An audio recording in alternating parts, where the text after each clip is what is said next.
سیاسی غیر یقینی کا واحد حل بر وقت انتخابات ہیں۔ پیپلز پارٹی کا موقف ہے کہ 60 روز میں الیکشن ہونے چاہیے۔ فیصل کریم کنڈی کہتے ہیں بہتر ہے پچھلی مردم شماری پر انتخابات ہوں، اگلی حکومت آ کر نئی مردم شماری کرائے۔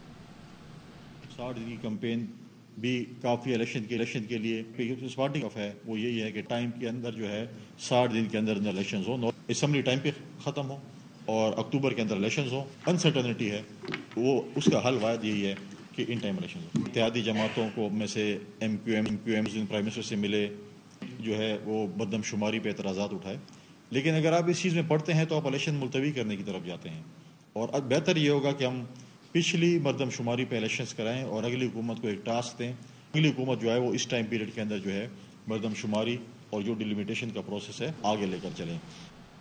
نگران حکومتوں کا تصور ایک نیوٹرل امپائر کا تھا۔ سابق وفاقی وزیر فواد چوہدری کا ٹویٹ، لکھتے ہیں شہباز شریف اور راجہ ریاض کی منتخب حکومت کو کون غیر جانبدار مانے گا؟ اس سے اچھا ہے آئینی ترمیم کر کے نگران حکومت ختم کریں۔ ویسے بھی یہ الیکشن کمیشن کا کام ہے اور تمام اختیارات بھی الیکشن کمیشن کے پاس ہوتے ہیں۔ نگران حکومتوں کی غیر جانبداری تو سب دیکھ ہی رہے ہیں۔ چوہدری وجاہت حسین کہتے ہیں پورے حوصلے سے پاک فوج کے ساتھ کھڑے ہیں، ہمارے خون میں شامل نہیں، جو ہماری حفاظت کرے، ہمیں چین سے سونے کا موقع دے، ہم اس کے خلاف کوئی بات نہیں سن سکتے۔ ہمت پاک فوج دے ہم بیٹھی ہیں انڈیا تو گولا چلتا تھے کنڈے آ گئے بارڈر ہوں تھے سارے کنڈے آ کے رہتے ساری حفاظت پاکستان میں فوج کر یہ سارے خون کی شامل نہیں کہ جہاں ساری حفاظت کرے سانو چین اور ساؤں کا موقع دے اسی کے خلاف کوئی گل سن نہیں سکتے۔ باقی الیکشن ہوتے رہیں گے، کئی جماعت اتنے الیکشن لڑن گیا، کئی جماعت نویاں بن رہی ہیں۔ الیکشن سمجھ کر بھرپور طاقت ہے، بھرپور اتحاد ہے۔ وفاقی وزیر اطلاعات مریم اورنگزیب کہتی ہیں پیمرا ترمیمی بل کے لیے تمام سٹیک ہولڈر سے مشاورت کی گئی، پہلی بار ڈس انفارمیشن اور مس انفارمیشن سے متعلق قانون سازی کی گئی ہے۔ ڈس انفارمیشن اور مس انفارمیشن کا تعین پہلے چیئرمین پیمرا کرتے تھے، اب 3 رکنی کمیٹی کرے گی۔ پی be a P N S سے، سی پی این ای سے، مینڈ سے، پی ایف یو جے سے شکریہ ادا کرنا چاہتی ہوں۔ انہوں نے میری رہنمائی کی، میری معاونت کی، کس طرح ایک رسپانسبل میڈیا جو ہے اس میں پاکستان میں اس کی بنیاد رکھ سکے۔ پہلی دفعہ قانون میں ڈس انفارمیشن اور مس انفارمیشن ہم نے ڈفرینشیٹ کیا۔ ہماری ڈیفینیشن جو پہلی تھی اس کے اندر ابہام تھے، اس کو ریویو کر کے ایک ڈیفینیشن پہ ہم سب پہنچے۔ ایک غلط خبر، ایک غلط انفارمیشن کیا ہے، انٹینشنلی کوئی کریٹ کرے، پھر اس کو مس انفارمیشن سے کور کیا۔ ڈس انفارمیشن ہے یا کیا وہ مس انفارمیشن ہے، کون کرتا تھا؟ ایک چیئرمین پیمرا۔ اس کا تعین 3 ممبر کمیٹی کرے گی چیئرمین کے ساتھ، اور اس کا decision council of complaint of PEMRA کو جائے گا، اور اس council of complaint of PEMRA میں اس میں اتھارٹی میں بھی P F U J, media representation اور ورکنگ جرنلسٹ کی ریپرزینٹیشن پہلی دفعہ ان کو کرسی چیئر بائی لا دے دی گئی۔ کاؤنسل آف کمپلین ہر صوبے میں جہاں پیمرا کی کاؤنسل آف کمپلین ہے وہاں میڈیا کا ریپرزینٹیشن اور پی بی اے کا جو لائسنسی ہے کا representation in council of complaints کے اندر موجود ہوگا۔ پیمرا پہلے یک طرفہ ریگولیشن کرتا تھا، پہلی دفعہ کو ریگولیشن کر کے میڈیا کو اس میں شراکت داری دی گئی۔ حکومت کے ساتھ مشاورت کی لیکن پیکا آرڈیننس پر کوئی اتفاق نہیں کیا۔ سابق صدر سی پی این ای کاظم خان کہتے ہیں حکومت کو الیکشن سے پہلے نیا قانون بنانے کی ضرورت اس لیے پیش آئی کیونکہ انہوں نے اپنے ہم خیال چینلز پر عنایات کرنی ہے۔ نیا قانون بنانے کی ضرورت کیوں پیش آئی؟ سوال یہ ہے الیکشن سے پہلے اس کا بڑا واضح اور کلیئر کٹ مقصد ہے کہ وہ جو ان کے لائک مائنڈڈ چینلز یا like minded T V channels ہیں ان کے اوپر عنایات ہونی ہے۔ اچھا جی ہم بزنس انہیں دیں گے جو 2 ماہ کے اندر اندر تنخواہ نہیں دے گا، ہم اسے بزنس نہیں دیں گے۔ اب آج بھی ان کا ذرا بزنس نکال کے دیکھیں اس حکومت کا، یہ کس کس ٹی وی چینل کس کس اخبار کو کیا کیا بزنس دے رہی، کس تناظر سے دے رہی، کس ریشو سے دے رہی۔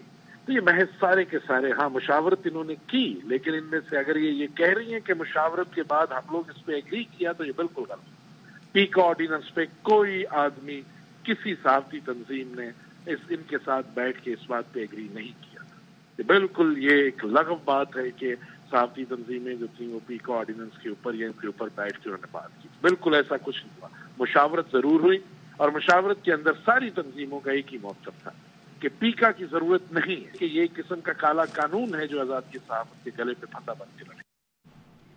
صدر PFUJ افضل بٹ کہتے ہیں جوائنٹ ایکشن کمیٹی نے گزشتہ دور میں بھی وزارت اطلاعات سے مذاکرات کیے اور موجودہ حکومت سے بھی بل پر مذاکرات کیے. جوائنٹ ایکشن کمیٹی کے سینئر لوگوں کو ٹاسک دیا تھا کہ پوری دنیا سے مس انفارمیشن اور ڈس انفارمیشن کی تعریف لیں. جعلی خبر سے متاثرہ شخص کاؤنسل آف کمپلین میں درخواست دے گا, وہاں کیس ثابت کرے گا.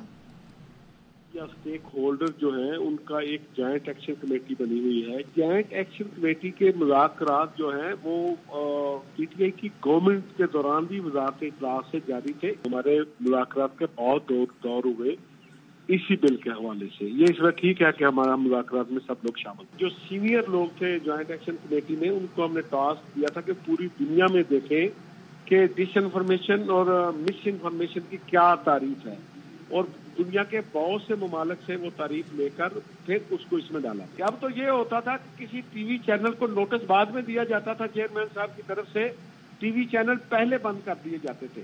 اب ہم نے 3-4 بیریئر رکھنے کی کوشش کی ہے کہ پہلے تو یہ ہے کہ کوئی بھی بندہ جو اس خبر سے متاثر ہے پہلے کاؤنسل آف کمپلین میں درخواست دے. ٹھیک ہے, کاؤنسل آف کمپلینٹ میں اپنا کیس ثابت کرے گا کہ جی اس میں یہ میرے ساتھ یا یہ جس وقت انفارمیشن دی گئی ہے. کاؤنسل آف کمپلینٹ جو ہے وہ اپنی جو ہے وہ اس میں جو ہے وہ ججمنٹ دے گی. پھر اوپر جو کمیشن بنے گا پھر یہ اس کو کیس ریفر ہوگا.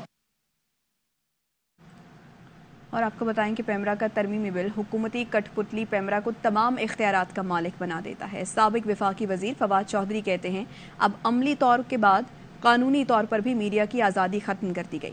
آج وہ میڈیا تنظیمیں اور مالکان نظر نہیں آ رہے جو پاکستان میڈیا ڈیولپمنٹ اتھارٹی کے خلاف دن رات ایک کیے ہوئے تھے. ہم ایک ایسا ادارہ تشکیل دے رہے تھے جس میں حکومتی مداخلت نہ ہو. اس حکومت نے میڈیا کو ایک ادارے کے مکمل ماتحت کر دیا ہے. واپس آئیں گے اس بریک کے بعد.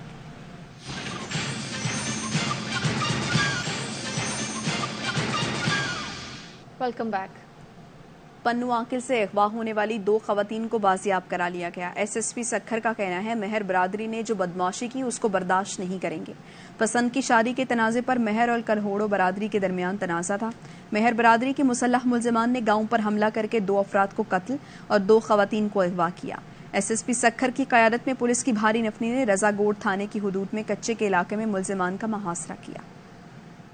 برادری کا شخص ہے جس کا نام وسیم ہے, اس نے مہر برادری کے خاتون کو اغوا کیا. انیشلی ہمیں یہ پتا چلا, اغوا کرنے کے بعد وہ وہاں سے فرار ہو گیا, جس کے بعد مہر برادری کے مسلح جتھوں میں کلوڑوں کے گاؤں کے اوپر فائرنگ کی. فائرنگ کے نتیجے میں 2 شخص جو ہیں وہ جاں بحق ہو گئے, 3 افراد زخمی ہوئے, اور اس کے علاوہ زبردستی 2 خواتین کو اغوا کر کے لے گئے. دونوں خواتین کو باحفاظت گھروں سے بازیاب کروایا ہے اور اس گاؤں کا گھیراؤ کیا ہوا ہے. ملزمان ہیں, ان کی گرفتاری کو یقینی بنانے کے لیے میری ساری پولیس فورس مجھ سمیت ادھر موجود ہے. اور مہر برادری کی طرف سے یہ کہا گیا کہ ہماری لڑکی کو اغوا کیا گیا, جبکہ کلوڑا برادری کے جو وسیم ہے ان کا موقف ہے کہ وہ پسند سے وہ خود لڑکی اس کے ساتھ پسند کی شادی کے لیے گئی تھی, کو بھی برآمد کرے گی. کورٹ پہ پیش کرنے کے بعد اگر وہ جہاں بھی اپنی زندگی سے جانا چاہتی ہے اس کا حق ہے. جو مہر برادری نے اس کے رد عمل میں بدماشی کی اس کو بالکل جو ہے وہ برداشت نہیں کیا جائے گا.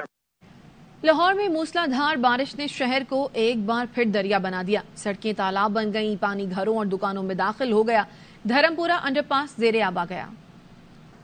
لاہور میں وقفے سے بارش کا سلسلہ جاری ہے. سڑکوں پر پانی جمع ہونے سے شہریوں کو کن مشکلات کا سامنا ہے, یہ بتائیں گے. والٹن روڈ پر موجود ہیں الماس خان. جی ہاں, بارش کا سلسلہ ابھی تک تھم نہیں سکا. بارش جاری ہے, ہلکی ضرور ہو گئی ہے لیکن لاہور کو اس نے ڈبو دیا ہے.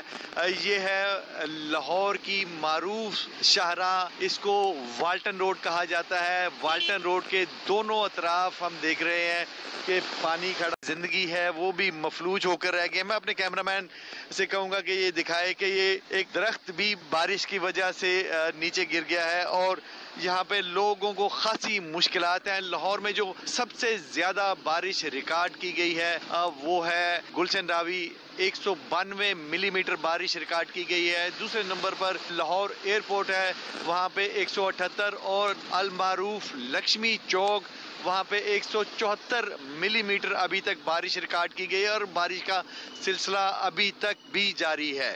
جی